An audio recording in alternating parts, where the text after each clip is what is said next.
4 off the block on Vein Lopes, and we are now joined by UCLA men's volleyball head coach John Speraw as his team's in the middle of their fall block, some preseason training as they prepare for the 2017 season. And Coach, had a good showing this weekend at your guys' preseason event. How would you assess your team's performance in the 3 matches? I thought it was okay. I think we're a deeper team than we've had since I've been here. Years ago, when Coach Skates announced his retirement a year early, there was, when you do that, it kind of hurts recruiting a little bit in terms of numbers. And so the first year that I was at UCLA, we were primarily juniors and seniors. And then we went and recruited a lot of guys that first year, and they're all seniors now. So that second year, we were seniors and mostly freshmen with some great guys in between, but not a lot of volume. And then my third year, we were mostly freshmen, sophomores, and didn't have a very good season. Last year, obviously, we had some juniors. We had a couple great seniors. But now we have a full roster of a bunch of seniors, a bunch of juniors, a bunch of sophomores, a bunch of contributing freshmen. And so I feel like for the first time I've been at UCLA, we have a full program.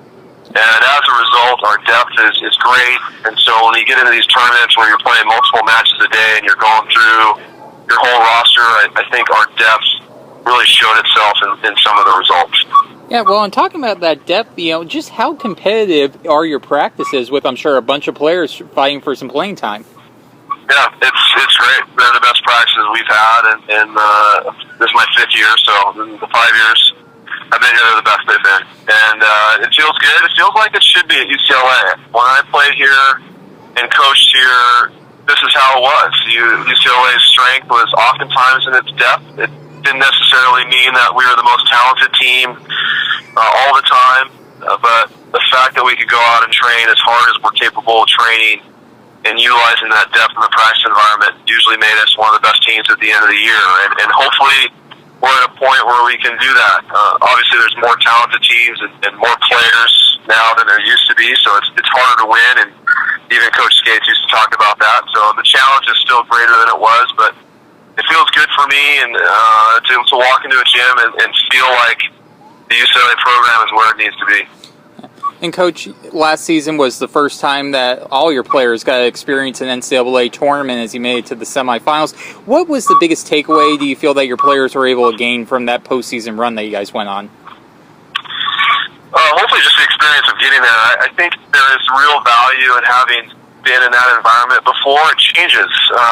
Maybe a little less so now than in the past because we're on TV quite a bit, but you get to that Final Four and all of a sudden you got media interviews and headshots and you got meetings and you have a time crunch and your practices are restricted by time. I know that happens a lot on the women's side because their bracket is much bigger, but for our guys, there's very few teams that have an opportunity to actually get in that environment and experience it. So for us to have gone through that routine and seen it, I think it makes it a little bit easier the next time you do it. And so hopefully we can use that experience and utilize it later in the year.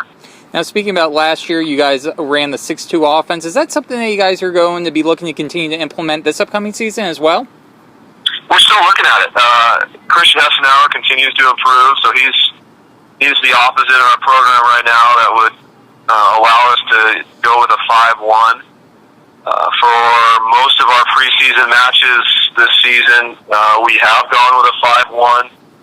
We did play with a full 6-2 once, and it looked real good. So I don't know. It's still a debate we have.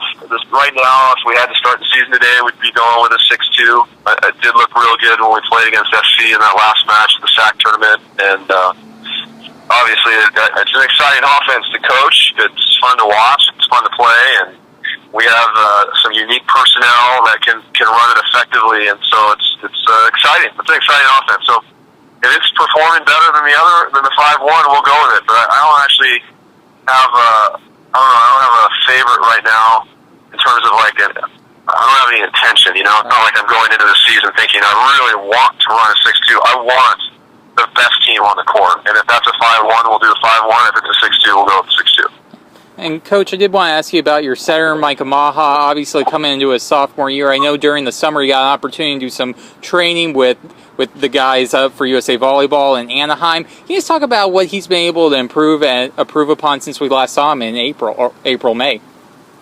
think he continues to improve in his setting. When he was in Anaheim with the guys, he was running a 5-1 the whole time. So he just sat and got some more. And I think that's something he hasn't done a ton of his whole life. And so for him to have that kind of opportunity to train at that level with those guys and do that skill, I think was very valuable for him. He's a better setter now than he was a year ago. Yeah. And Coach, final question here before we let you go. You look at the start of your season, going out to the Midwest, playing Loyola, and then going to Ohio State to play Ohio State and Penn State. You know, what are you most excited about, or what are you most looking forward to in those upcoming matches? Oh, playing great teams right out of the gate. Obviously, there's a lot of urgency to starting the season and how you train and prepare when you realize such important volleyball matches occur in early January. So I'm curious to see how we come in to those matches and how we play and how we prepare before it. And I think it's great. I think it's going to be fun, obviously, to go back to Ohio State and play that team again. That's how our season obviously ended last year. And to play where the championships will be in May, that's always a nice opportunity that doesn't always happen. So we're excited to be involved in this Pac-12 Big Ten Challenge. I think it's great for our team. And, yeah, I'm really looking forward to the start of the season. I'm ready to go.